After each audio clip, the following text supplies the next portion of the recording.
Hello， 大家好，我係 Alfred， 今日嚟到一間好耐冇嚟嘅餐廳啊，就係金鐘 JW Marriott 裡面嘅 JW Cafe 食自助晚餐啊！今晚喺 K 字頭平台買飛，人均消費828， 6點食到10點。呢間餐廳上年年尾裝修過嘅，不過就唔係大搞，簡單化下妝嗰隻，所以整體佈局其實冇乜變化，但係個牆就會新淨咗，啲台凳凳都有換過，冇咗啲歲月痕跡。不過啲新家具睇落同摸落就冇以前用開嘅材質咁好，對於一啲細心嘅食客嚟講，而家餐廳嘅氣質可能反而不如裝修之前。餐廳都翻新咗大半年㗎啦，當時我都有留意嘅，但就特登唔過嚟住，因為佢哋重開嘅時候都有做啲鱔稿，我就刻意避開嗰段時間。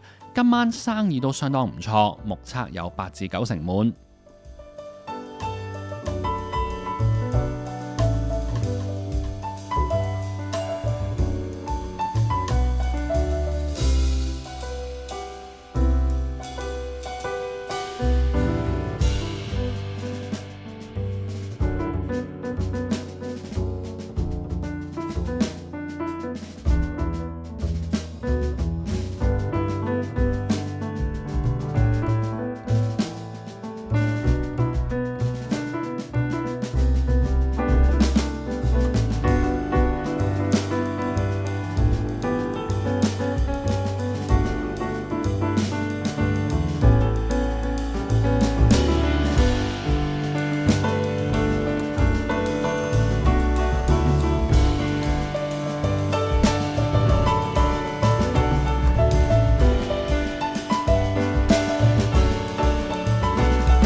好多中意食嘢嘅朋友應該同我一樣有個共同煩惱，就係怕肥怕大肚腩。我而家手上面呢隻產品好受歡迎，累計銷量已經突破咗160萬盒。佢就係御藥堂 Melty Ends 溶膽酵素。佢有6種成分，每一種都有唔同效果，包括綜合酵素、白腎豆、甲殼素、綠茶萃取、五青精華同埋葡萄籽。有留意開減肥資訊嘅朋友就會知道呢6種成分都係同減肥變瘦有關嘅。當中嘅綜合酵素藥劑師指或有助提升體內催化速度，同時針對蛋白質、脂肪及碳水化合物進行催化水解。唔知大家覺唔覺得人大咗或者工作太忙，食完嘢就會好易頂住。有個實驗就將溶膽酵素加入澱粉同麥片攪拌15分鐘，就會變成液狀，可以幫助大家理解綜合酵素嘅功效。有用家就試過話餐前食3粒，食落肚嘅食物好快被分解，腸道蠕動變得好暢順，尤其係大餐之後，成個肚凸晒出嚟，個胃好脹，頂住嗰種唔舒服都可以舒緩到。其他成分例如白腎豆、甲殼素或有助穩定血糖，提供吸收屏障。呢盒嘢點解會賣到160萬盒呢？講個用家滿意度測試結果俾大家聽就知啦。100% 用家認同溶膽酵素有效排油，98% 就認同1日後明顯減肚腩、胃腩。如果你都有興趣，就 mark 低呢個日子，嚟緊8月7日星期5，萬寧出位價159蚊，買6件再送1件。中意食大餐但又想減周個肚腩，就記得去萬寧掃貨啦。下面說明欄有詳細資料。自助區嘅佈局，甚至乎係啲食物嘅大類型，似乎都冇乜大改嘅。凍海鮮方面，主要就會有蟹腳啦，然後會有麵包蟹，跟住就有波士頓龍蝦同埋有熟蝦。雖然款式就唔係好多啦，但係如果睇翻嗰個大細啊，睇翻嗰個色澤狀態，就似乎個品質係幾好嘅喎。試個最容易擺入口嘅蝦先。熟蝦非常好，算係頂級㗎啦。同埋咧，講下今日嘅醬料咧，就會有呢個泰式嘅酸辣汁或者叫海鮮醬。咁而且佢呢個醬做得非常之好味。試隻蟹腳，咁今日啲蟹腳咧，我而家有幾隻啦。咁頭先阿 Kia 食咗幾隻啦，全部啲 size 都好大隻嘅，大家睇比例。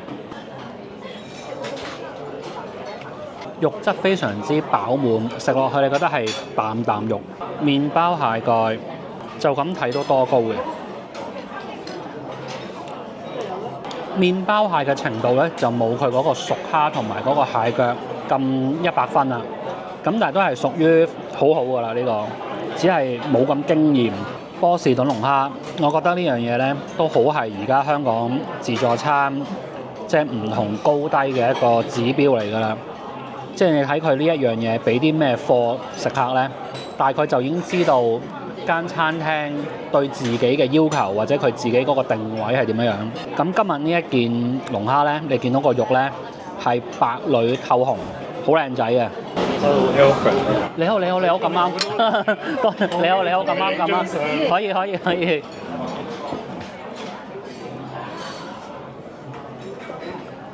今日呢度嘅凍海鮮絕對係貴精不貴多嘅代表，款式唔係好多，但係每一樣嘢都係非常高分。啱啱呢隻龍蝦呢，如果要喺香港揾一間酒店自助餐提供嘅龍蝦可以好食過呢一隻嘅呢，我淨係諗到半島酒店露台餐廳。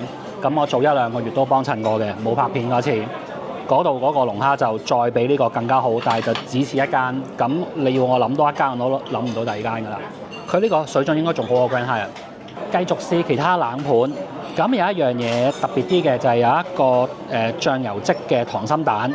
咁雖然聽落去就唔係話好巴閉啦，咁但係咧，我覺得都係抵讚嘅，因為近呢1、2年咧，我覺得香港真係好多酒店嘅冷盤咧，嗰個款式種類都非常之單一。咁今日呢度咧就會有一個咁樣嘅溏心蛋啦，然後我見到佢仲有一兜即係冷盤嘅雲耳啦，然後仲有個醉蝦添。咁我覺得佢有翻呢啲比較亞洲風味啲嘅冷盤咧，其實係可以大大咁即係增加咗成個冷盤嗰個類型嗰個豐富度。跟住有個巴馬火腿，咁啊睇樣就唔係幾靚嘅，好乾啊，唔係好油潤啊。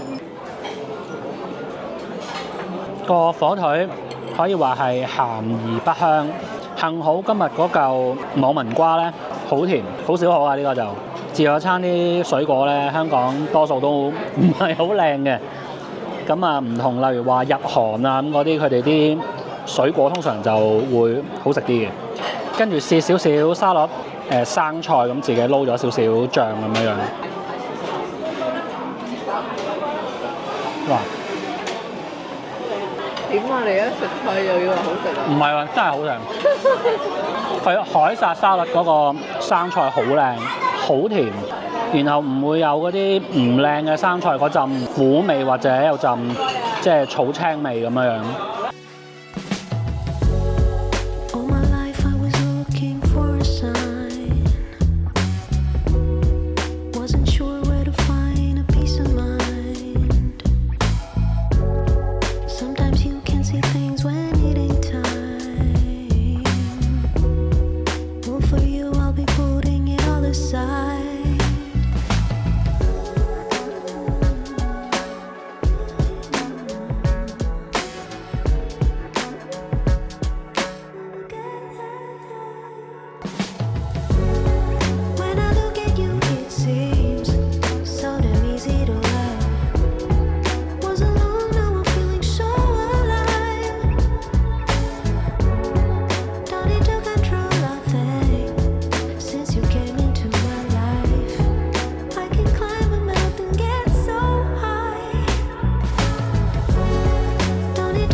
呢一期佢自助餐嘅重點就係我前面呢一兜佛跳牆。咁出面攞呢啲一盅盅嘅佛跳牆呢，佢已經動咗個牌喺度，就介紹呢一兜嘢有啲咩材料。咁我就照讀俾大家聽。咁呢，佢就會有鮑魚啦、花膠、瑤柱、鹿筋、金華火腿、雞肉、豬肉、素翅同埋花菇。其實呢樣嘢呢，都唔少酒店內不久都會做下嘅。咁喺我印象中，今日呢一碗係最好味嘅，即係所有香港有搞過佛跳牆嘅酒店之中。咁你見到呢，佢係非常多渣嘅。咁除咗嗰個素翅冇乜作用，即係唔係好出味之外呢，其他嘢或多或少都會有啲味，或者可以改變到嗰個湯水個質地。即係例如嗰啲膠呢，多少都可以令到嗰個湯頭嗰個口感呢會變得濃稠咗啦，會有啲黏性啦。咁嚟得呢一間餐廳呢，佢好多年以嚟都係有一啲佢嘅招牌菜嘅嘢㗎啦，好中式，聽起嚟好名貴嘅食材嘅。咁分別係有一個鵝掌啦，咁佢仲有個柚皮喺度添喎，然後仲有個係鮑魚海參啦，同埋就有大大嚿嘅花膠扒。好多熟客中意回頭幫襯嘅一個原因就係因為呢幾樣嘢嘅，即係喺自助餐嚟講，會長期做呢幾樣嘢，而且係做到咁樣嘅水平呢。的確喺咁多年以嚟，我都冇見到有第二間係可以同佢比拼嘅。嗱，咁我哋試一試隻鵝掌先啦。咁佢都幾好噶啦，即係比鵝掌，就唔係比鴨掌咁啊，大隻好多，時間好夠啦。嗱，把刀一揩落去都甩出嚟，入口即化，味道呢，我就覺得偏鹹啊。咁顏色都偏深嘅佢呢個柚皮，鹹得滯。柚皮好索味就鹹得滯啦，真係頂唔順呢個。海參個質地啱啱好，調味比起嗰個鵝掌亦都適中好多，冇太過偏埋一邊。花膠幾好，時間全部都好夠。佢今日又好啦，以往都好啦，佢呢幾樣嘢嗰個供應都幾源源不絕嘅。今日個場都飽飽地，咁出面啲嘢都大大兜嘅，唔會話攞到冇晒。我啱啱食呢三樣嘢，如果我一開手調翻轉嚟食嗰個順序，咁我應該嗰個開心程度會好啲，因為咁啱我食呢三樣嘢，佢嗰個鹹度呢係遞減嘅。鵝掌最鹹，海參鮑魚中間，呢嚿花膠就有少少唔係好夠味。試下個蒸龍躉件，嗰個龍躉件好食嘅程度遠超頭先嗰三碟嘢，肉質非常之爽彈，然後近住皮嗰度呢，仲有啲好厚嘅膠質，調味非常好。佢嗰個豉油本身做得已經好夠味，然後佢再加咗嗰個檸檬陳皮呢，咁啊再多咗一種香氣喺上面。試下呢一個蒸嘅迷你北記貝。香港內北區都有啲酒店會做啲類似嘅嘢嘅，即係擺啲蒸嘅貝類喺個自助區嗰度俾人攞啦。好少可我會覺得係可以建議人食嘅，多數都唔係幾好食噶啦。今日呢個係可以嘅。咁而家香港就唔知做乜，突然之間好似有一種翻興紅燒乳鴿咁。其實即係不嬲，以前啲酒樓都有一段時間係會做紅燒乳鴿噶嘛。咁有時仲會做到好平添啦，唔係話幾十年都係咁興嘅。佢有少少波動嘅，有時會興啲，有時冇咁興。咁呢一排咧就興到點咧？就係各大放題店又話自己打邊爐，又話自己食日式咩放題，都唔知點解會有紅燒乳鴿。咁喺好多網民心目中咧，部分呢啲咁樣嘅放題店做嘅紅燒乳鴿咧，仲要覺得佢哋係做得唔差嘅。睇下今日呢個水平係點樣樣咯喎。呢個就爭少少啦，比唔上啲放題店或者火鍋店。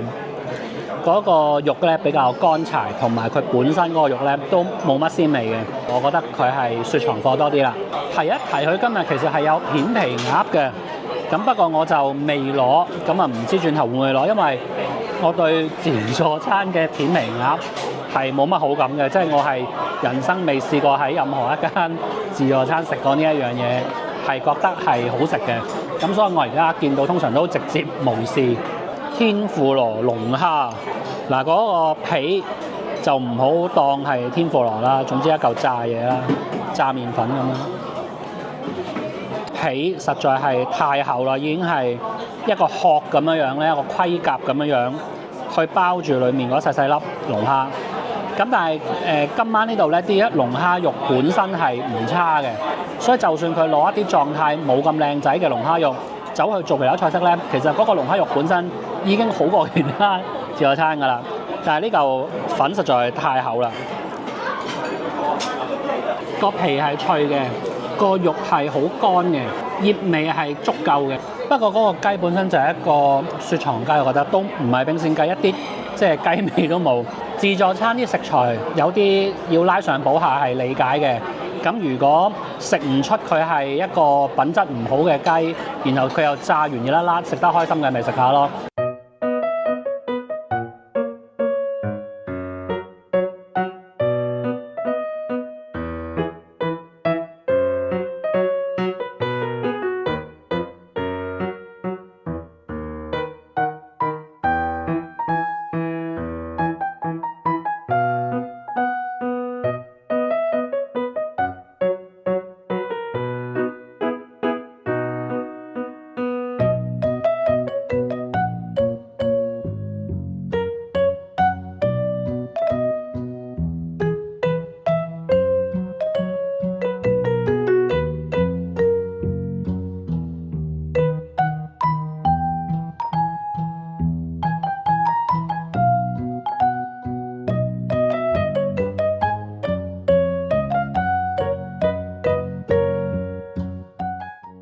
前嚟過幾次呢度食自助餐啦，喺我心目中咧一直都覺得佢哋唔係幾重視甜品。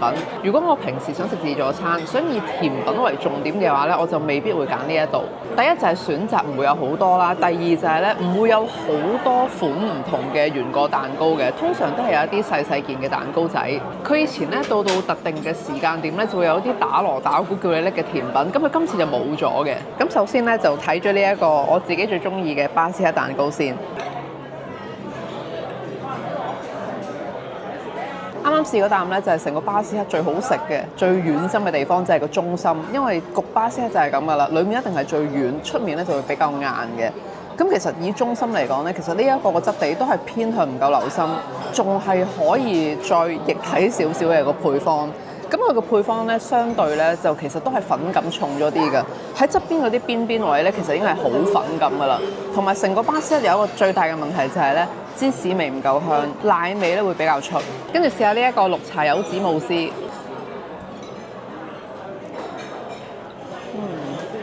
佢面嗰度咧擺咗一啲蜂蜜柚子醬啊，即係類似我哋平時喺超市會見到有得沖嘢飲嗰種。中間就做咗一個啫喱喺度，茶味唔算特別濃，唔算特別出，俾嗰個柚子味蓋過咗。慕斯質地咧係偏向硬身啲，少啲膠質會好啲。呢個係泰式奶茶麻薯撻。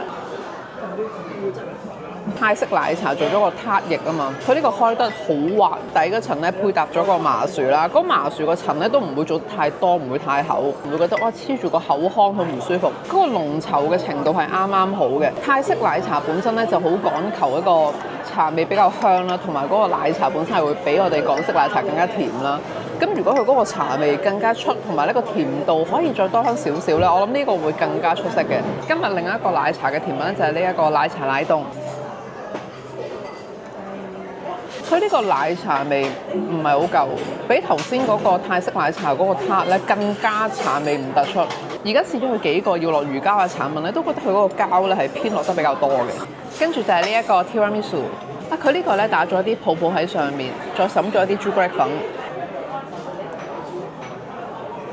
佢呢個 tiramisu 個質地做得好好，你一筆落去會覺得 mascarpone 嗰層好滑輕盈，同埋底下嗰陣手指餅浸嗰個咖啡液嗰個份量係啱啱好，咖啡味好足夠，又唔會浸到太過多漏晒出嚟。嗰個手指餅已經完全變成一個類似戚風咁軟熟嘅質地㗎啦，呢個好好食。除咗雪糕之外咧，佢都有啲水果。咁我頭先都試咗佢啲西瓜啊、橙啊、菠蘿，啲水果啲品質幾好。雪糕方面，今日有3款 Häagen-Dazs 同埋好受香港人歡迎嘅日本焦糖布甸雪糕。